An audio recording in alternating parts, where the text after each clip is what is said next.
Olá, ouvintes do podcast, sejam todos muito bem-vindos a mais um episódio. Estou aqui novamente com vocês, Diele, com um pouco de frio, mas tudo bem. Estou aqui novamente com meu amigo John. Como é que você tá, irmão? Fala, Jerry, tudo bem? Olá, ouvintes. É um prazer novamente estar aqui. Que bom, né? Que é um prazer, se não fosse. Com certeza. E, gente, hoje estamos recebendo esse cara aqui que está na câmera, está ao meu lado. Sensacional. Nosso atleta, Califa. Tudo bom, irmão? Como é que você tá? Tudo bem, tudo bom, pessoal? Bom, Jerry, bom, John. Tô tudo bem, graças a Deus. É um prazer estar aqui falando com vocês e estar expondo um pouco a minha intimidade, né? A minha vida, o meu esporte. E muito honrado de vocês terem me procurado. Pô, cara, a honra é nossa de estar te recebendo aqui, pode ter Não, certeza. que isso.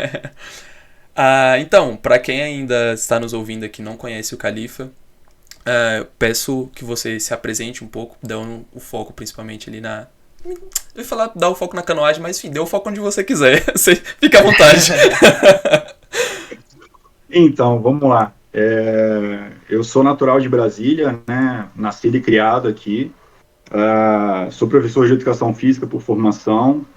E sofri um acidente de moto em 2007, a qual tive algumas sequelas, o que me tornou um para-atleta, né? 10 anos depois eu conheci a canoagem, e aí não abandonei mais. E com esse meu acidente, eu tive que mudar um pouco o meu foco profissional. Então, eu trabalhava como personal, principalmente para grupos de riscos, cardiopatas, diabéticos, hipertensos, Parkinson, e só que eu era muito ativo, então eu estava muito presente com os meus alunos ali na questão de academia, de um parque, de uma corrida, de um ciclismo, de uma natação. E com o meu acidente eu não podia mais correr, eu não podia mais pegar peso, então comecei a fazer um trabalho no Sara Kubitschek, no Hospital Sara Kubitschek, tão reconhecido aí.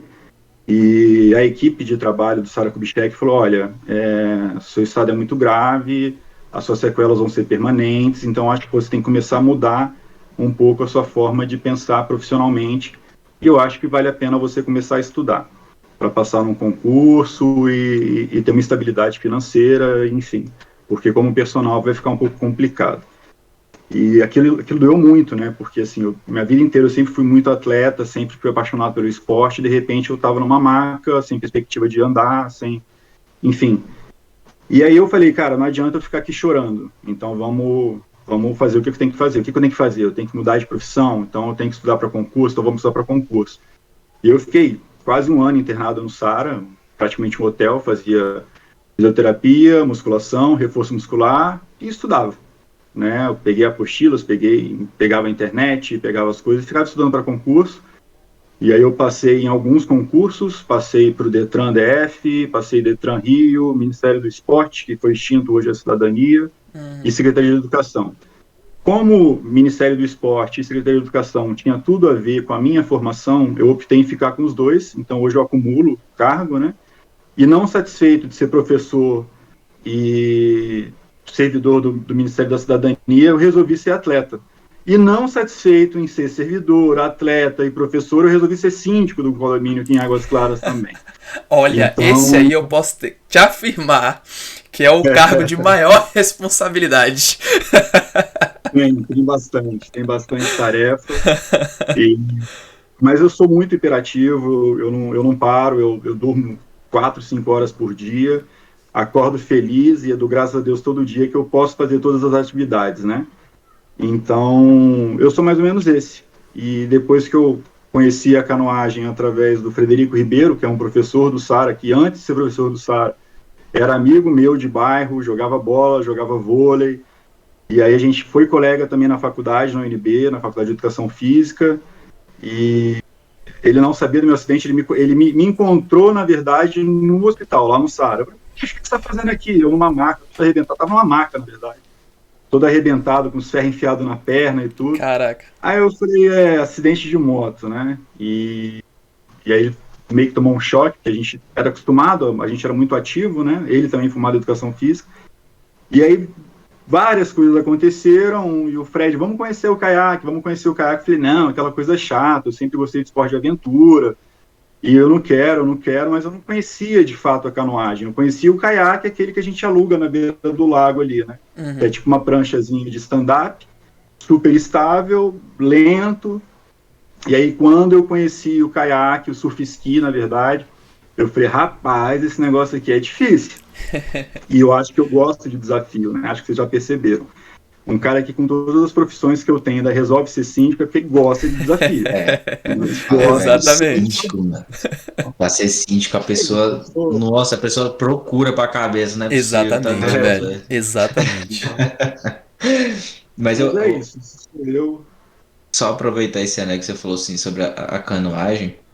Eu também tive uma experiência disso. Eu falei, velho, tá doido, esse negócio é mó chato. Eu vou ficar no meio do lago ali, vou cansar, vou ficar o quê? Tirando foto lá no meio, depois eu volto, né? Vou lá pra fazer uma foto e voltar. Só que não é muito simples assim, não, velho. Exatamente. E assim, eu queria que você desse uma ênfase em contar assim, como é que foi essa passagem, quando você enxergou esse desafio que era e a empolgação que deu. Eu acredito que foi uma nova esperança, alguma coisa assim do tipo na reabilitação, né? Vamos dizer assim, no novo caminho que você iria seguir. Então, assim, como é que foi essa experiência, assim, quando você bateu de frente com a canoagem? Então, na verdade, antes de eu conhecer a canoagem, como eu fazia muitos esportes, eu jogava squash, judô, jiu-jitsu, ciclismo, tênis de mesa, surfava mesmo, de surf, de bodyboard, mergulho até hoje. Então, assim, era muito difícil para mim ter a minha limitação. Conhecendo esses esportes que eu já fazia, que eu tinha uma performance muito superior ao que eu conseguia fazer com a limitação da minha perna, e eu não me encaixava, né? Eu não me sentia competitivo, eu não me sentia realizado depois do meu acidente, com a sequela que eu tive. A gente sabe que, né, tem pessoas que têm sequelas muito mais graves que a minha, mas eu acho que cada um sente, cada um sabe o que sente, cada um sabe onde é que o calo aperta, né? E eu, particularmente, eu sinto dores 24 horas por dia, todos os dias. Né? Tem gente que tem lesões muito maiores do que eu e não tem dores, por, digamos, a pessoa tem uma lesão medular, às vezes o pessoal chama de dor fantasma que se tem, né? Mas são dores esporádicas, não estou dizendo que seja o caso de todos, mas existem pessoas que têm dores esporádicas e tem pessoas que não têm dores. Eu não, eu convivo com a dor todo dia, então acho que é por isso que eu tento me ocupar tanto, né? Porque quanto menos tempo ocioso eu tenho, menos tempo eu tenho para dar atenção para a dor. Então, voltando à pergunta, demorou muito, porque eu queria me readaptar num esporte que eu já conhecia, e eu não aceitava a minha performance, eu não conseguia aceitar. Foi muito demorado, assim, a aceitação, né, de saber que eu tinha uma sequela permanente, que eu ia ser um deficiente físico para sempre. A minha lesão, na verdade, ela é progressiva, cada dia que passa ela vai piorando, porque eu desenvolvi artrose, desenvolvi calcificação de tendão, então a tendência é que a cada ano que passa vai piorando um pouquinho. É lógico que a gente tem que fazer todo um trabalho de fortalecimento, fisioterapia constante, às vezes eu faço alguns procedimentos cirúrgicos, no total já são 18 cirurgias na perna direita, né, então, e aí eu fui para a água com o Frederico, né, a gente saiu, e aí, exatamente o que você falou, pô, vamos ali fazer umas fotinhos, né, e tudo. Rapaz, na hora que eu subi no tal de surf ski, o Frederico já remava um pouquinho, já dava um pouquinho de aula de surf ski, ele subiu e virou. Aí eu falei, pô, tá de sacanagem, né, cara, esse cara tá virando, o cara que tá me ensinando tá virando esse negócio? Não. Aí eu subi, comecei a remar, e não virei, não sei o que e tal, puf, virei, né, na hora que eu virei.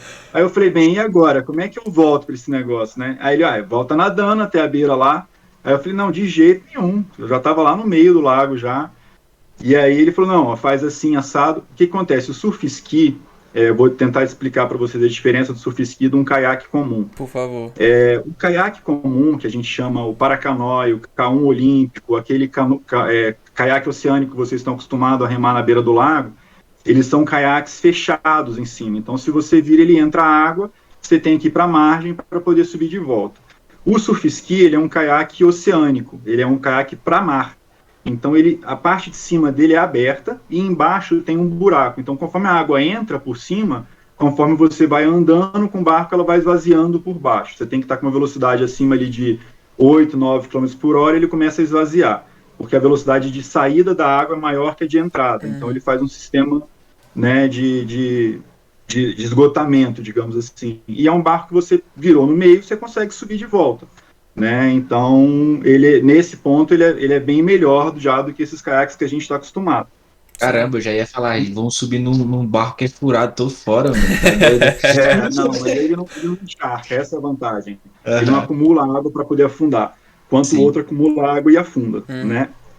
Mas, em contrapartida, ele é metade da largura de um caiaque desse que vocês estão acostumados. Então, ele é um caiaque bem fininho. O meu caiaque é um caiaque importado, ele é um caiaque de fibra de carbono, já é um caiaque considerado um caiaque profissional, considerado um dos melhores do mundo, né? Então, lembrando, quanto mais rápido o caiaque, mais instável ele é. Então, é como se você estivesse pegando uma bicicleta, a gente está usando uma bicicleta com rodinha, uma bicicleta, uma BMX, e aí a gente passa para uma mountain, e daqui a pouco a gente vai para uma speed. O meu caiaque, ele é quase um speed, digamos assim, né? E o K1, que é o caiaque fechado de olímpico, ele já é uma monocicleta, aquela bicicleta de uma rodinha só. É quase impossível você parar ele. Se parou, ele vira, né? E eu sou um dos poucos para-atletas que remam o K1 olímpico.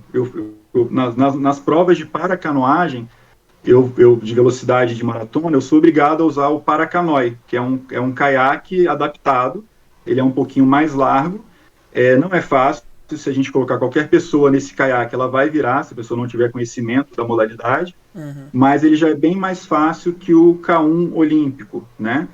E eu treino num K1 olímpico, porque é mais desafiador, é mais difícil, então quando eu vou para o paracanoe, eu estou me sentindo numa bicicleta com rodinha, então eu consigo fazer mais força, eu consigo aplicar melhor a técnica, né, digamos assim. Sim. Eu acho que eu fugi um pouco da sua pergunta, mas é mais ou menos isso. Foi um desafio. Mas demais. Não, e você ainda explicou uma parada que eu ia perguntar. Até eu fiquei, caraca, ele explicou, fiquei sem pergunta, mas enfim. Que era sobre essas modalidades da canoagem mesmo, porque eu tô acompanhando bastante agora. Meu tempo principal livre é de noite, né? E a Olimpíada sem Tóquio tá sendo maravilhoso pra mim, porque é o horário contrário. Então, hoje de manhã eu tava vendo as gravações da madrugada, né? Da canoagem. E tem, nas Olimpíadas, tem vários tipos de canoagem diferentes, né? Aquela canoagem de grupo, tem a canoagem de dupla, que cada um fica remando para um lado, tem o individual, né? E você falou que você rema, a sua modalidade é uma oceânica, né? Que você estava falando que o seu... Os meus maiores resultados é na canoagem oceânica, Uhum. né? Mas eu remo velocidade e remo maratona. Então eu remo 3 modalidades dentro da canoagem. E ambas as modalidades que eu participo são com caiaques. Aí eu acho que é uma coisa importante falar, que você estava falando, eu estava vendo as Olimpíadas. A canoagem ela é uma modalidade muito ampla. É como se fosse a natação, e você tem crawl, costas, medley. Então a canoagem também, né? Só que a canoagem você tem caiaques e canoas. Então, por exemplo, qual que é a diferença básica do caiaque para a canoa? O caiaque, você tem um remo com 2 pás, né? Então, é uma pá de cada lado. E a canoa, ela tem um remo com uma pá só. Então, você falou, o cara só rema ali de um lado. E às vezes troca, passa para o outro lado. Sim. O caiaque não. O caiaque você rema dos 2 lados o tempo inteiro, né? Basicamente, são várias diferenças, mas basicamente é essa. E é lógico, a embarcação ela muda. Por exemplo, a canoa que o nosso atleta Isaquias, que já medalhista olímpico e tudo, ele usa uma canoa. E aí ele tem a canoa individual e a canoa em dupla, né? A canoa dele ainda é diferente, porque a dele é a canoa de velocidade, que a gente chama. Ainda é diferente da canoa oceânica, da canoa que a gente está acostumado no lago, que é aquela canoa havaiana, que tem um braçozinho do lado, que a gente chama de ama, né? Essa ama, ela serve para dar equilíbrio no barco. Então, você imagina, o barco que eu remo, ele é tão fino quanto uma canoa e não tem esse braço do lado. Ele não Nossa. tem essa base de equilíbrio, essa rodinha que a gente pode dizer se for comparar com uma bicicleta, né? Então, aí onde eu te falo, foi onde eu me senti confortável. Confortável por quê? Porque me desafiou. Então, todo dia que eu entrava no lago, todo dia eu virava. E aí eu nunca saía seco. Eu falei, não, vou ter que conseguir, vou ter que conseguir, vou ter que conseguir. E aí eu comecei a conseguir ficar seco, né? E aí eu falei, não, tá muito Aí eu tava no caiaque, eu tava fazendo maratona, eu tava fazendo velocidade. Aí eu falei, não, tá muito fácil. Não, esse negócio aqui não tá legal, tá chato, tá parado. Aí o pessoal falou, olha, cara, tem uma tal de modalidade no mar. Aí eu falei, opa, peraí que a gente vai ter que fazer isso que a gente faz no lago com onda. Eu falei, Essa tá é boa. brincando. Não tô. Tem alguém que consegue? Tem. Se alguém consegue, eu também consigo. Vamos lá. Aí fui, né? E fui, encarei, tomei alguns sacodes, engoli muita água salgada, entendeu? Mas hoje eu me especializei na oceânica. Eu saio aqui em Brasília no lago e corro atrás das lanchas para pegar as ondas das lanchas, que Caramba, isso é é onde legal. é onde a gente consegue simular um pouquinho as condições do mar, né? É diferente ainda, mas também é desafiador, né? Então, às vezes se vocês algum dia quiserem conhecer, ou quem quiser que estiver ouvindo aí quiser conhecer, tem várias bases em Brasília. Clube da Aeronáutica é um deles, que tem o professor Salomão, que ele é o técnico hoje da paracanoagem de Brasília, né? E é o presidente da Federação Brasiliense de Canoagem. E ele também tenho certeza que ele vai estar com as portas abertas lá para vocês fazerem uma aula experimental. E aí, quando vocês estiverem remando lá no lago, vocês lembrem que eu faço essa mesma modalidade, mas no mar. Poxa, Caramba. excelente. Que É bom, bacana. é legal. Me senti E tentado. eu também, eu fiquei pensando aqui, caramba, boto fé. Só aí, vamos embora. Tô todo Mas, dia, cara. O dia que vocês quiserem, eu tô todo dia na água. Pô, caramba. excelente. E a questão assim, a quantidade de atletas que hoje pratica aqui no DF, tem uma quantidade boa ou não?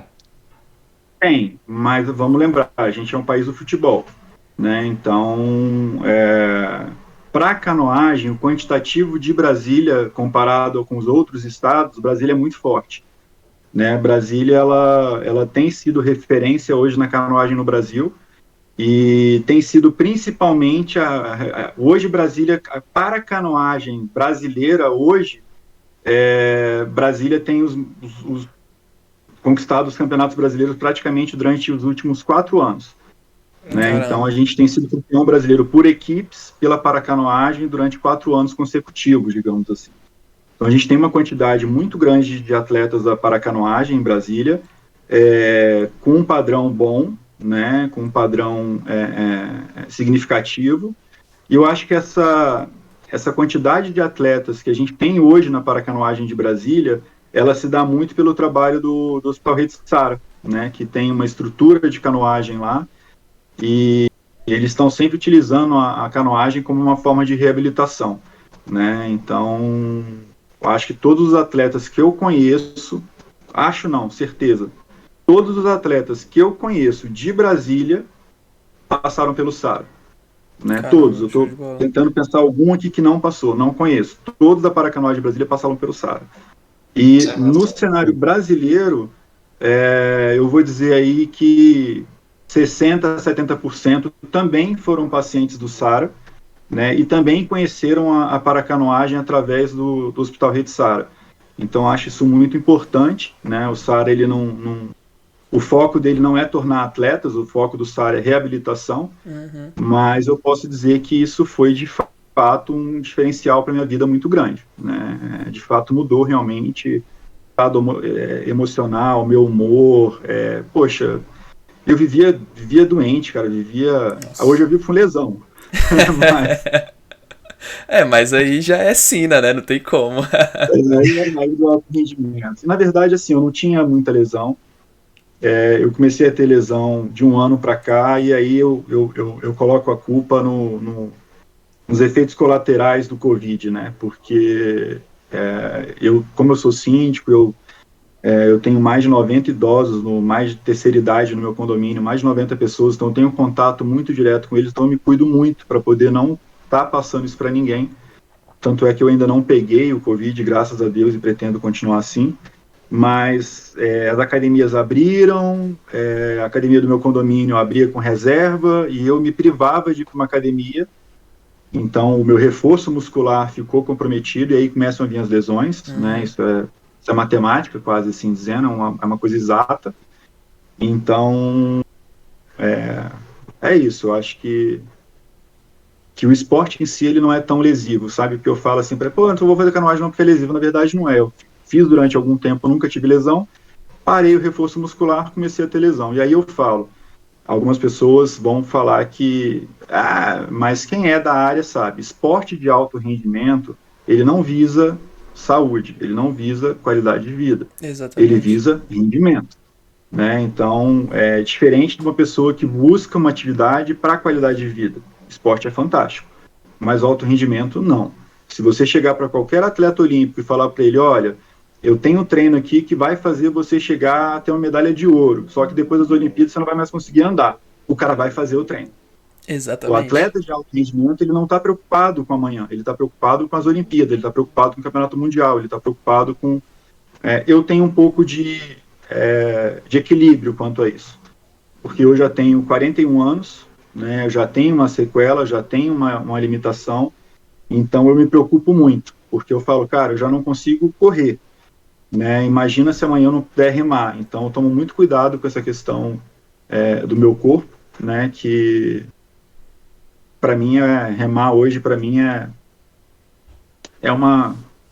uma benção, cara. E poder bater Exatamente. as fotos no Lago de Paranoá, pá, maravilhoso. Se soltar umas fotos dessa no mar, então, cara, Nossa, com pô, muito certeza. gostoso. Encher o Eu feed do queria, Instagram lá, deixar bonitinho. eu queria fazer duas observações. Uma é a questão quando você fala sobre ser atleta de rendimento, de que tem que treinar todos os dias. E diante do Covid, você poderia muito bem deixar de ligar para a sociedade e manter seu rendimento e seu estado físico ali como atleta. E você não deixou isso. Eu acho que isso é uma grande mensagem que deixa, tipo assim, para a sociedade em si. Muita gente não abre mão da sua festa ali. E você, como um exemplo, deixou de fazer algo que te faz super bem, né? Tipo assim, te manter super em forma, que te previne de lesões e tal, porque você pensa no próximo, na sua sociedade em si. Isso, para mim, é uma forma magnífica de que você fez como pessoa da sociedade em si, abrir mão, talvez, de deixar sua performance como atleta melhor ou prevenir essas lesões. E a outra coisa, eu queria saber sobre a questão da dor, cara. Eu fiquei muito curioso, você falou que sente dor quase todos os dias. Eu vi como se fosse o doutor House, né? Que o House. bicho... pô, o bicho sente dor todos É, os dias. E aí, o, isso que eu o ia meu, perguntar, o como meu assim? apelido, Todo dia? desculpa te interromper, Rony. Sim, O sim. meu apelido na escola, os meus alunos me chamam de Professor House. Eu sou metódico, acidente de moto, cinto dor, usa bengala, então eu sou o Professor Caraca, House. é mesmo. Todo o estereótipo já. Bem, Cara, já fiquei super fã em te conhecer e saber todo o seu trabalho. Agora ainda mais, sou um grande fã do Dr. House. Mas, mas como é essa questão da dor, velho? Você tem que tomar analgésico, alguma coisa todos os dias, alguma coisa assim do tipo? na verdade, hoje eu tomo um remédio controlado, que é para dor neuropática, que é o Veligia, Uhum. né? E esse remédio ele tem um efeito colateral que ele não vai focado no meu joelho. Ele é um efeito colateral, como é que eu posso dizer? Ele abrange meu corpo inteiro. Ele é um ele é um inibidor de dor neuropática, digamos assim, né? Então, eu acabo perdendo um pouco a sensibilidade em toda parte do meu corpo. Então, isso de uma certa forma, ele provoca uma analgesia ali, né, na questão da foco da dor do joelho. Uhum. E eu, por si só, eu acho que durante esses 13 anos aí de pós-acidente, várias cirurgias e tudo, eu criei uma resistência à dor muito grande. Então, assim, eu prefiro não pensar na dor, sabe? Eu prefiro conviver com ela, eu sei que eu vou ter ela e prefiro focar em outras coisas. Como eu falei, eu me ocupo demais, né? Então, na hora que eu estou remando, eu não sinto dor, né? Não sinto mesmo, assim. Eu sinto dor no braço, eu sinto dor no ombro, eu sinto dor. respiração, de cansaço, de estafa, de fadiga, mas na perna não. E às vezes eu saio de um campeonato que a gente exige, querendo ou não, muito, e aí eu não consigo às vezes andar nem com a bengala. Então às vezes as pessoas me tiram do barco porque meu joelho travou de uma forma que... Por quê? Porque eu paro de preocupar na dor, eu começo a focar no resultado, eu começo a focar em outra coisa. Então eu absorvo totalmente essa dor. Teve um campeonato em Brasília, foi a seletiva do brasileiro de velocidade. Eu competi com a costela quebrada, né? Caramba, o pessoal falou, Califa, não vai dar e tal. Eu falei, não, cara, eu sei o que eu represento para canoagem em Brasília e eu vou competir, né? E aí eu fiz a prova de 200 metros. Na hora que eu consegui absorver a dor, o adversário já tinha chegado, digamos assim, né? Mas aí eu fiquei moído, eu falei, pô, eu senti dor pra caramba e ainda cheguei em segundo, não vai rolar, vai ter a prova de 500. E aí eu coloquei a faca nos dentes e falei assim, esquece, vambora. E aí eu ganhei a prova dos 500 metros, né? E saí de lá direto pro hospital. Meu Deus! Não, aí já é o exemplo concreto da questão que você estava falando, dos atletas só pensarem ali, né? E era um campeonato regional, que, tipo assim, a minha modalidade principal não é velocidade. Se eu for pro cenário nacional da velocidade, poxa, eu não faço nem cosquinha perto dos caras, os caras são bem mais novos, bem mais fortes, entendeu? São princípios de metabolismo diferentes, sistemas metabólicos diferentes, né? Você pega um atleta de maratona e pega um Usain Bolt da vida. O Bolt é um cara fortão e tal, musculoso. Você pega um maratonista, aquele cara magrinho e tal, igual eu, assim, tipo, ranzininho. Né? O Covid me engordou um pouquinho, mas é bom ter uma reserva de gordura. Pô, e falando sobre essa questão também de forçação, de alto desempenho, né? De só focar ali. Você estava falando que você já tem 41 anos, né? Você acha que, por exemplo, a gente já conversou também com a Rebeca Guzmão anteriormente, que ela contou a história dela, né? De que, tipo, desde ali pré-adolescente, né? Praticamente, que ela já começou e tudo mais, e já tava nessa vida, assim, de alto desempenho por toda meio que a concepção biológica de mulher dela, né? Ela crescendo e já tava ali tirando o máximo dos músculos dela e tudo mais. E ela foi contando quanto que afetou isso pra ela, só que na época ela não tinha essa consciência, né? Porque ela era muito jovem. E acho que você já com essa mentalidade, tipo, um cara já mais maduro, né? Mais vivido, mais com experiências de vida, você consegue aproveitar ainda assim, por exemplo, o último torneio que você ganhou da Espanha foi quando? Foi esse ano passado? Não, foi agora, foi dia 4 de julho, o Mundial. Então, exatamente, tipo, dessa mesma forma você ainda consegue alcançar patamares, assim, pode dizer bem elevados em comparação, mas ao mesmo tempo prezar por si, né? E isso que a gente, você acha que, por exemplo, isso poderia ser mais difundido, deveria ser mais difundido ou não, talvez?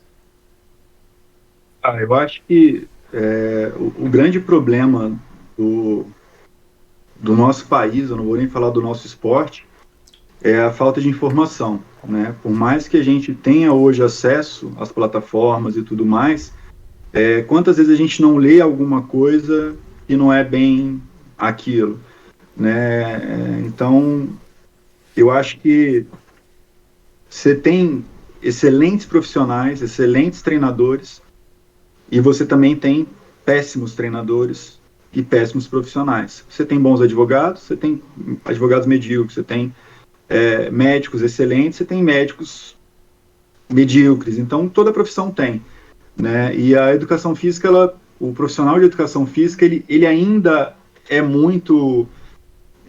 vive ainda muito naquela questão do corpo sarado, né? Então, hoje eu tenho orgulho de falar que eu sou educador físico, porque eu vejo que os profissionais eles estão evoluindo, né? Eu tenho exemplos de profissionais bem mais velhos do que eu, e o cara tem um conhecimento que eu fico assim... E aí você pega, às vezes, uns moleques novinhos, bem mais novos do que eu, que estão na faculdade ali, que tem um conhecimento que eu também fico assim... Então eu falo assim, poxa, estão se criando profissionais com capacidade técnica para poder saber separar o que é qualidade de vida, o que é alto rendimento. Eu costumava dizer, quando eu era personal, o objetivo do personal não é do personal, é do aluno. Eu não posso querer que o meu aluno tenha o corpo que eu ache bom para ele. Ele tem que ter o corpo que ele ache bom para ele.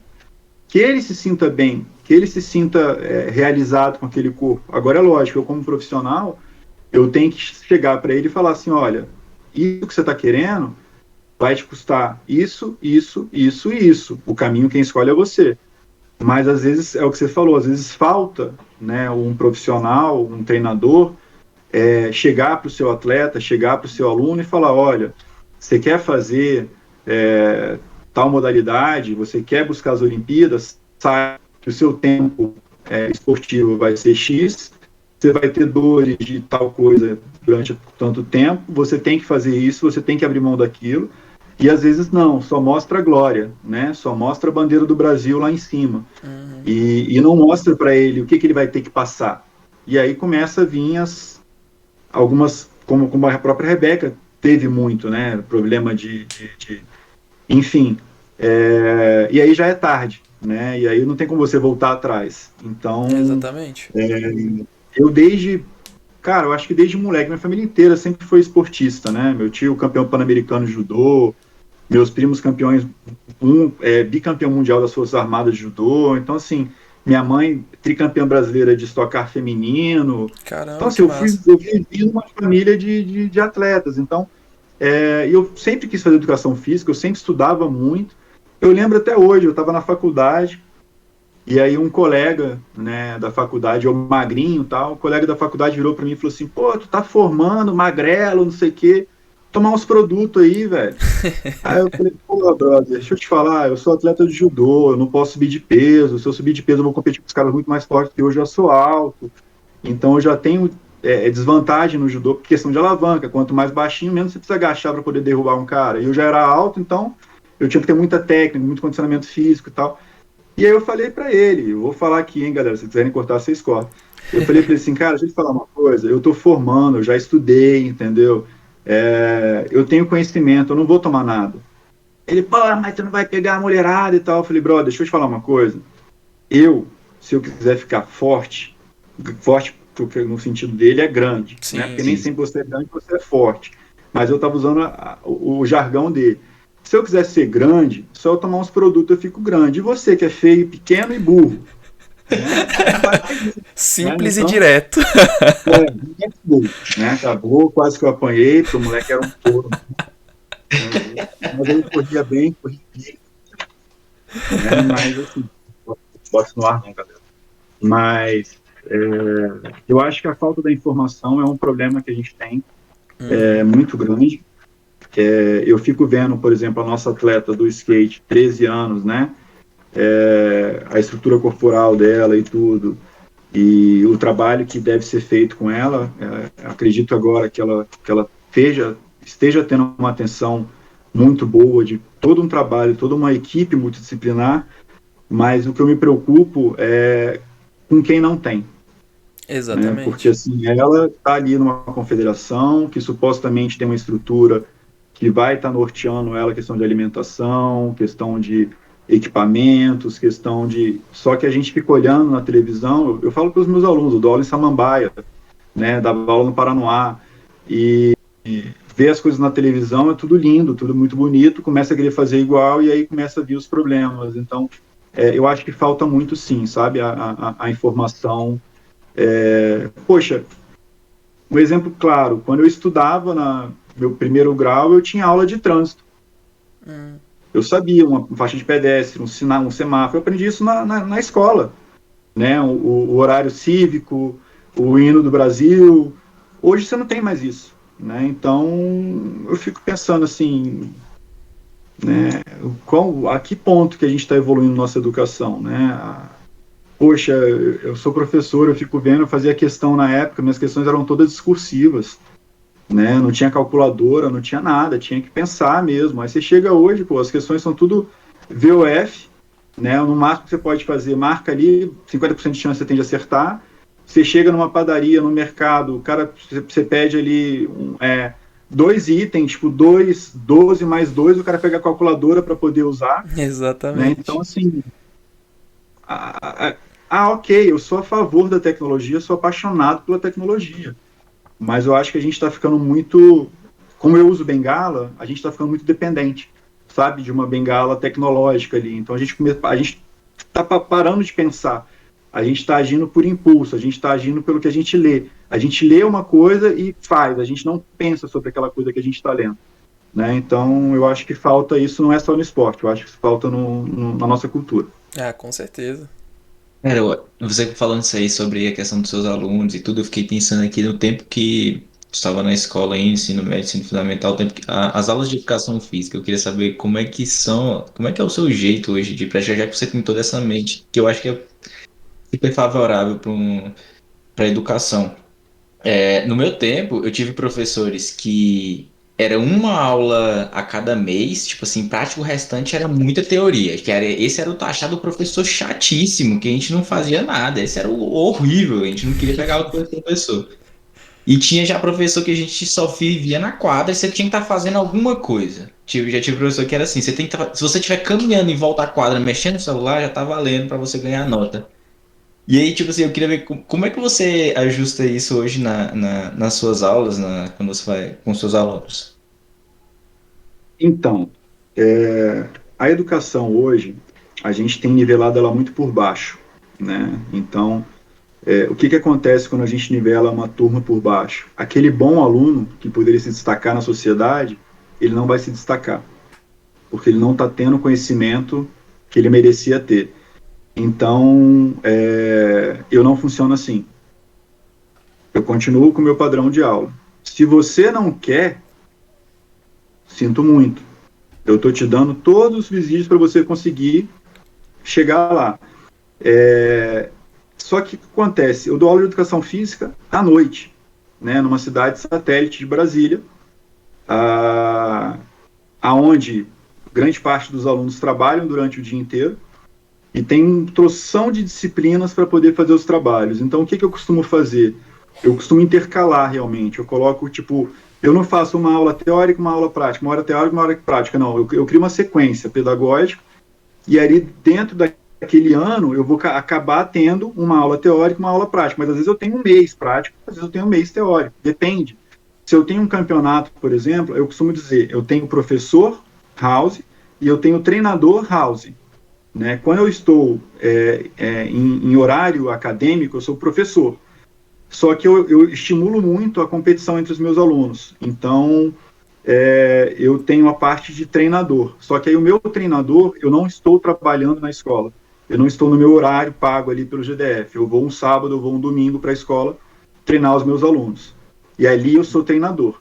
Né? Então, ali não é aquela coisa de joga a bola na quadra e vamos se divertir. Não. Ali a gente vai aprender o hino, ali a gente vai aprender as regras, ali a gente vai aprender que não adianta só ser bom de bola, você tem que ter condicionamento físico. Então, eu faço todo um trabalho de condicionamento físico, todo um trabalho motor com os alunos antes, tanto de futebol, handebol, tênis de mesa, basquete.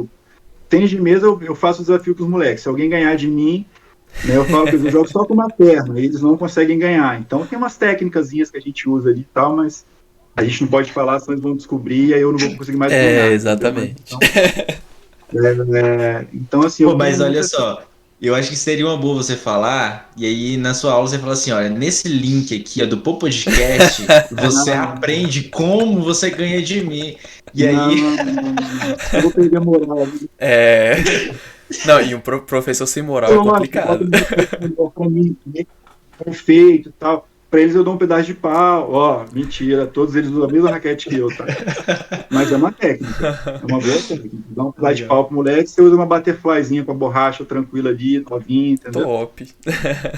Mas eu não faço isso não. Geralmente eu dou as raquetes melhores pra eles e uso o pedaço de pau, mas vamos lá. Então, assim, eu tento equilibrar, porque eu sei que é muito maçante só a teoria.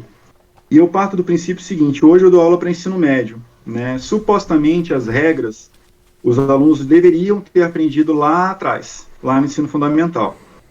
E não adianta eu ficar ensinando um aluno e querendo ter um aluno atleta no ensino médio à noite, a idade já passou, né? Então, assim, meu foco não é ter um aluno atleta, meu foco é que eles usem aquele momento da aula prática para tirar os problemas da vida dele ali, pelo menos naquele momento.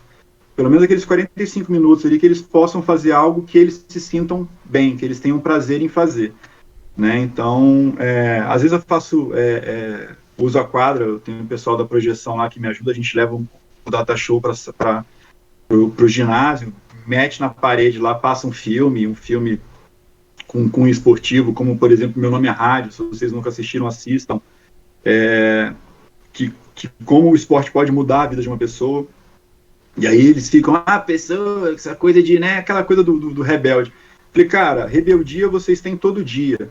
Porrada vocês tomam todo dia. Agora, se vocês quiserem ficar tomando porrada até na minha aula, beleza, mas se vocês quiserem ter esse momento aqui agora para poder dar uma distraída, aproveitem. Se não, vai lá e bate a cabeça na parede, entendeu? Mas não na minha aula. Sai da minha aula, vai lá e bate a cabeça na parede. Sim.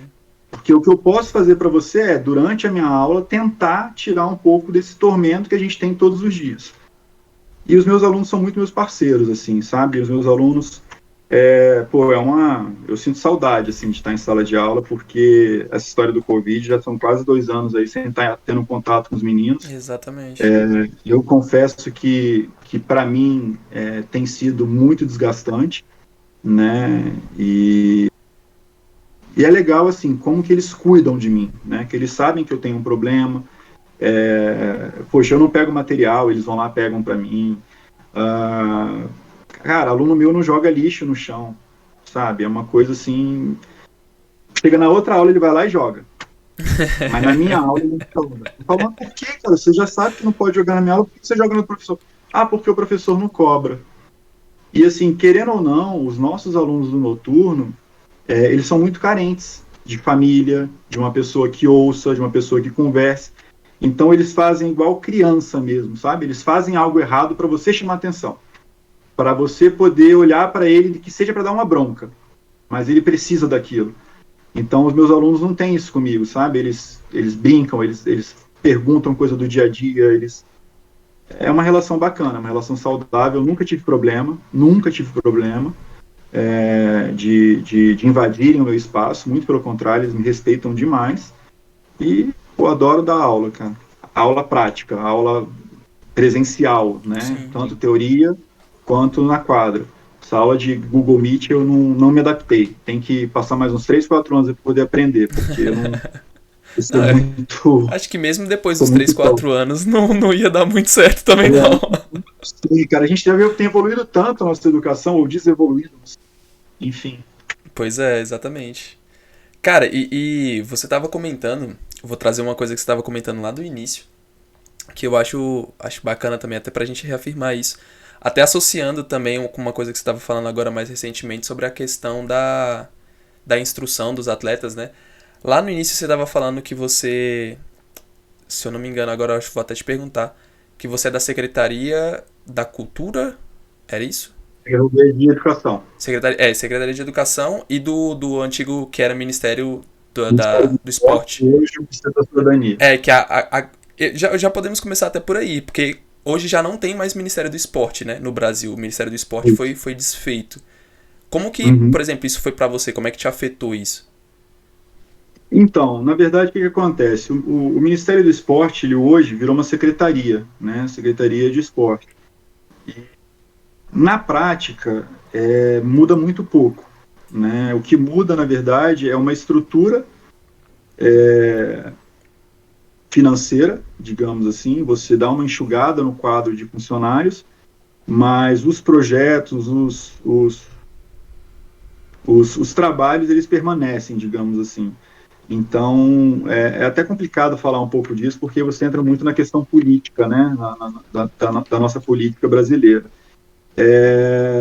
Mas eu acho que o grande problema do esporte brasileiro não está em deixar de ser Ministério do Esporte e virar uma secretaria. Eu acho que o grande problema do esporte está no gerenciamento, nos gestores do esporte. Essa aí era a minha segunda pergunta, já que você já adiantou. Hoje você tá demais. Muito obrigado. Você não quis me dar cola antes, hein? Eu estava conversando com grupos de amigos meus, a gente estava falando, olhando, né, o quadro de medalhas e tudo mais, E aí o pessoal falando, pô, é uma vergonha, o Brasil não investe no esporte. Eu falo, não, vocês estão errados. O Brasil ele investe de maneira errada, mas investe muito nos esportes olímpicos, vamos deixar claro. Os não olímpicos, nada, zero. Para não falar zero, 2%, 3%. Né? Eu, por exemplo, cheguei no Mundial por mérito, desculpa falar, meu, porque eu tenho meu emprego, eu tenho como me sustentar, né, e conseguiria ir, digamos assim. Só que mesmo assim eu não estava conseguindo ir. Esse ano, por exemplo, eu não ia disputar o Mundial. Eu criei algumas metas na minha vida particular, e eu estava apertado financeiramente falando, porque eu quis algumas coisas, eu abri mão de algumas coisas para poder ter outras coisas, e graças a Deus eu consegui um patrocínio, né, e eles bancaram a minha ida para o Mundial. Então, mas imagina, eu tenho 41 anos, eu tenho 3 empregos. Ok. Aí eu te pergunto, como é que um cara vai ser um atleta de alto rendimento tendo a vida que eu tenho? Porque uma coisa é um cara que vive pro esporte.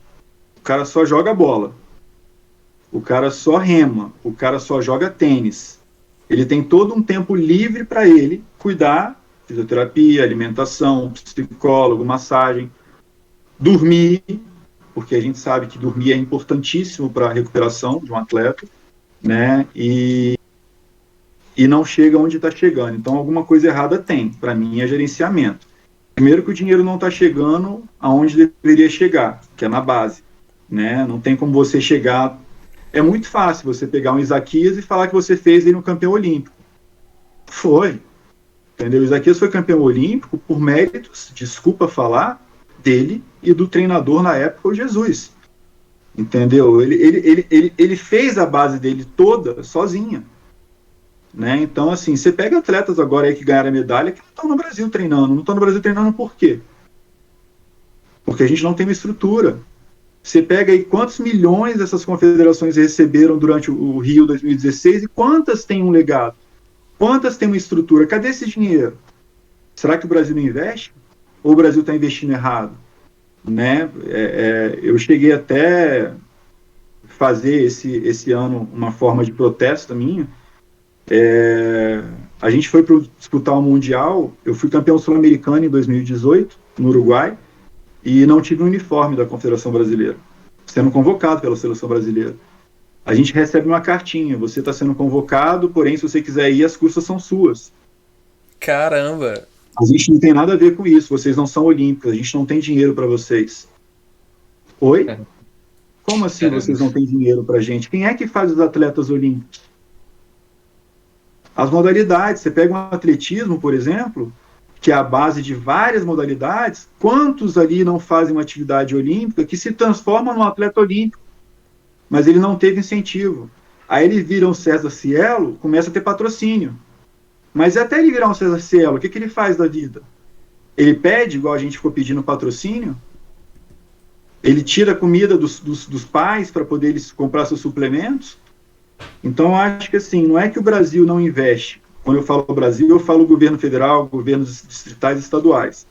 O Brasil, os estados, investem sim. Brasília, por exemplo, tem um projeto que é o Compete Brasília, que os atletas que vão convocados para representar Distrito Federal ganham a passagem. Que isso faz uma diferença absurda. Com certeza. E lá não distingue se é olímpica e se não é olímpica. Até porque, por exemplo, eu participo de modalidades olímpicas e participo de modalidades não olímpicas. Né? Mas eu já estou velho. Eu não estou preocupado com isso, porque eu já estou velho. Eu me preocupo com o que está começando, que não tem uma estrutura para poder arcar com suas despesas. A gente teve que fazer vaquinha para ir para o Mundial, porque eu não sabia se ia ter patrocínio. E aí é onde eu falo, o cara olha para mim e fala, pô, um servidor, o cara tem 3 empregos, está fazendo vaquinha. Ah, tá de sacanagem, ele não precisa desse dinheiro, só que ele esquece que o dinheiro que eu ganho é para poder pagar as minhas obrigações. Né? Então, assim, você vai comprar um caiaque, por exemplo, caiaque no Brasil, você tem fabricantes bons, mas eles não chegam a ser competitivos lá fora. Eles são mais pesados, eles são mais frágeis. E aí eu tenho que comprar. Como é que eu compro equipamento importado com dólar a R$6, com euro a R$6? Né? Então, assim, hoje em dia eu falo, não existe mais esporte de alto rendimento barato. Ah, corrida de rua. Não é barato. Olha a taxa de inscrições dos campeonatos, quantos tênis os caras têm que usar para poder completar uma prova, porque eles têm que treinar, quanto que custa um tênis. Ah, o tênis de mesa, o ping-pong, né? Pô, olha quanto é que é o preço de uma borrachinha, o cara tem que trocar cada mês uma borracha. Então, assim, não existe esporte de alto rendimento barato. Então, assim, eu estava discutindo com meus amigos exatamente sobre isso. Pô, o Brasil não investe no esporte, investe de uma forma errada. Né? Os gestores, por exemplo, hoje, agora a lei mudou em 2019, mas até então os caras usavam o CNPJ de uma confederação, enchia a confederação de dívida, assim como os times de futebol, os clubes, e não era vinculado ao CPF dele. O cara saía de lá e deixava a confederação quebrada, com um rombo de milhões. Né? E nada acontecia. Agora talvez aconteça, porque pelo menos tem uma lei nova em 2019, que está vinculando o CPF ao CNPJ. Talvez vire pizza também, porque, enfim, não quero falar sobre isso, não.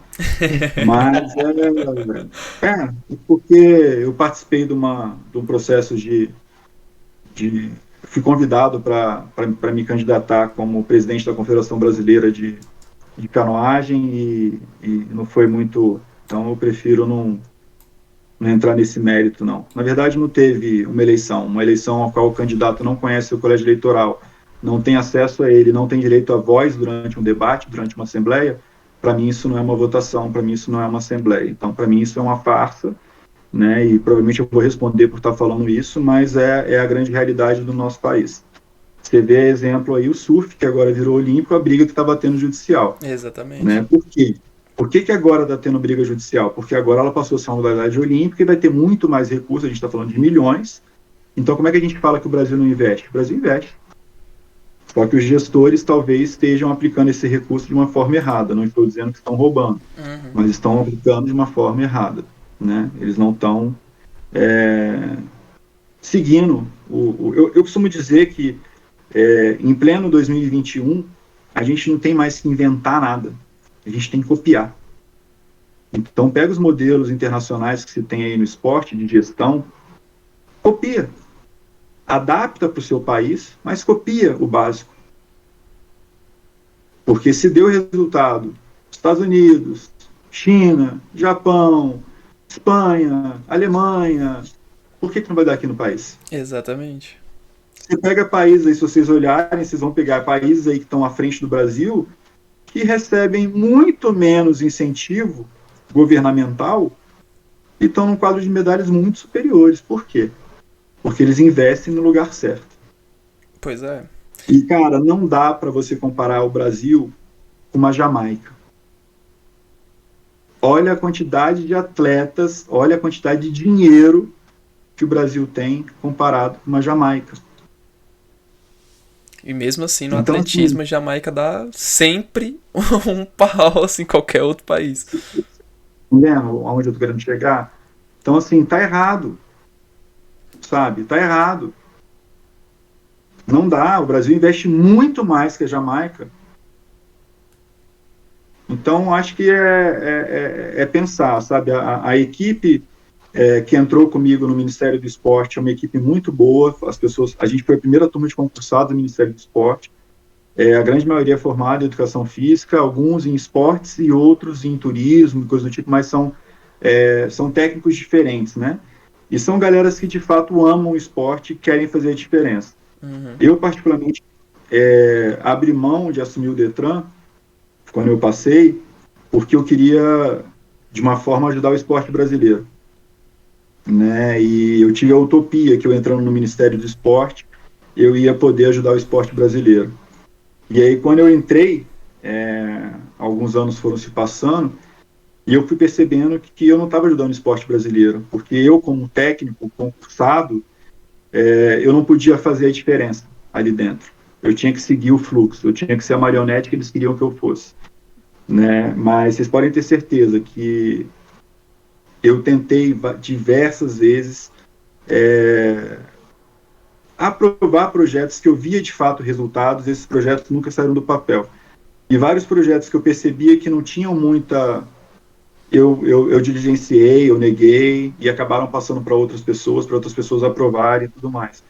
Então, as coisas no nosso país, elas são assim, né? Ou você caminha conforme eles querem, ou você não serve. Então, eu pedi para poder sair da área de alto rendimento e ir para a gestão de pessoas e trabalhar de uma forma que eu pudesse, pelo menos agora, ajudar os servidores do meu órgão de uma forma de atendê-los melhor, de conseguir facilitar e melhorar o ambiente de trabalho, né, onde eu estou. Então, hoje eu não estou mais na área técnica do esporte e estou na área de gestão de pessoas. E aí, às vezes, eu recebo convite para poder voltar para o alto rendimento, eu sou apaixonado, mas eu fico com medo, porque hoje tem uma equipe, amanhã é outra. Hoje a equipe que está lá eu gosto muito, né? Estão fazendo um trabalho muito sério e tudo mais. Mas e amanhã? Muda o governo, mudam as pessoas, eu vou ter que voltar a ser marionete. Então eu prefiro ficar na gestão de pessoas, que eu ajudo os servidores que estão trabalhando no nosso órgão. O nosso órgão cresceu, agora a cidadania junta, né? Vários órgãos agora, então... e aí eu faço minha parte do esporte na escola e como atleta. Cara, eu acho que, só complementando o que você falou dos atletas que não recebem o apoio, eu acho que é só uma reportagem que eu vi passando, acho que era da Raíssa, né, que veio das Olimpíadas, agora os políticos queriam tirar foto com ela. Sim.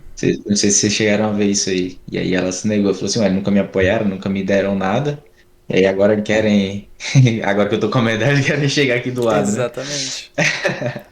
Cara, eu acho que nosso tempo também já chegou quase ao limite, né? Eu acho que podemos ir encerrando aqui, mas, Calito, gostaria já desde já deixar os agradecimentos em nome do podcast. De verdade, foi um prazer enorme receber você aqui, bater esse papo muito bom.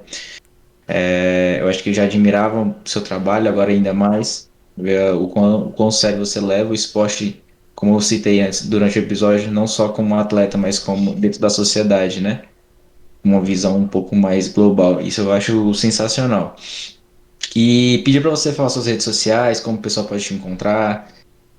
E é isso, né? E pedir para todos os ouvintes curtir, compartilhar, e, por favor, divulguem se puder.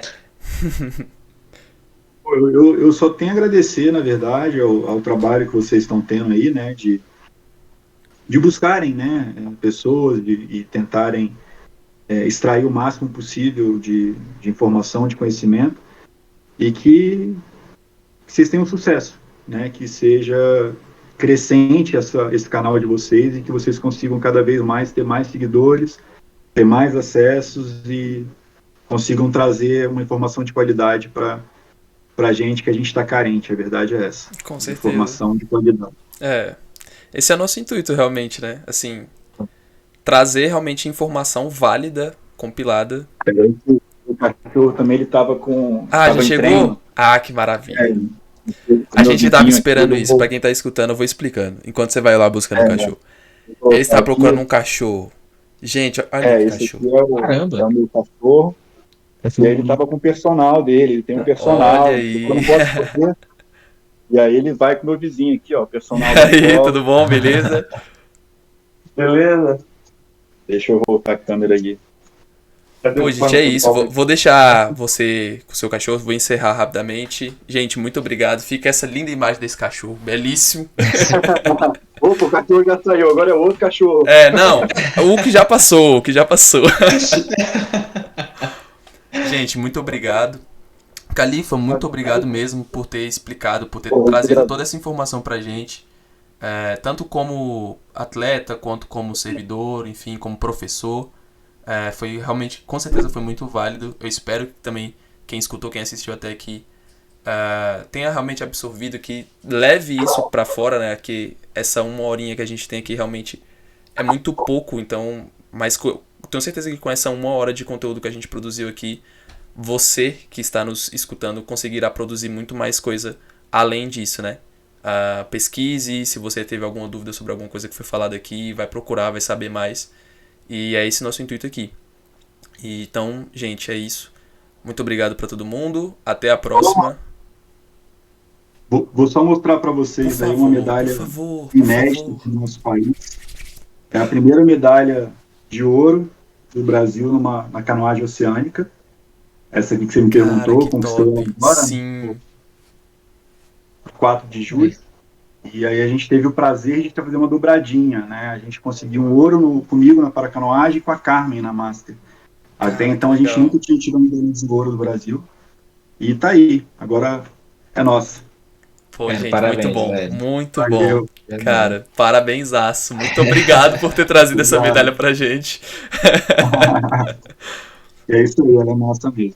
Cada um aí que acredita, que busca, que tenta vencer suas batalhas diárias, né? Exatamente, cara. Nossa, brasileira. Sim, eu mesmo não sendo praticante de nenhum tipo de esporte, assim, competitivo, pode-se dizer, cara, toda vez que eu vejo algum brasileiro pegando uma medalha em qualquer que seja a categoria, tipo, a sensação é verdadeira de você estar ali presente com aquela pessoa, você sente uma empatia, acho que de uma forma muito extraordinária, né? Então, gente, é isso, muito obrigado. Deixe seu like, como o João falou, compartilhe, etc. E é isso, muito obrigado. Até mais.